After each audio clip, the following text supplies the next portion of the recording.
naomba bunge lako tukufu liahirishe mjadala wa hotuba ya rais mpaka hapo baadaye, baada ya hoja ninayotoa.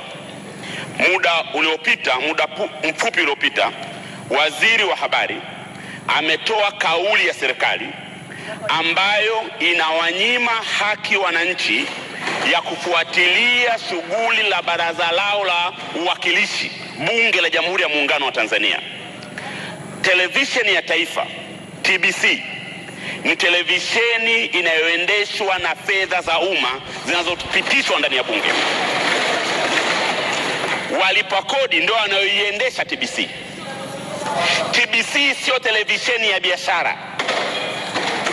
Inafanya biashara kwa sababu tu serikali imeshindwa kuipa mafungu yanayotosha ya kuendesha shughuli zake.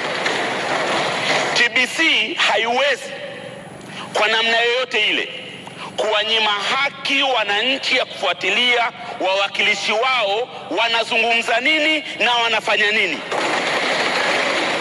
Na ndio maana kwa muda mrefu sasa kumekuwa na shughuli za bunge zikionyeshwa na televisheni ya taifa moja kwa moja.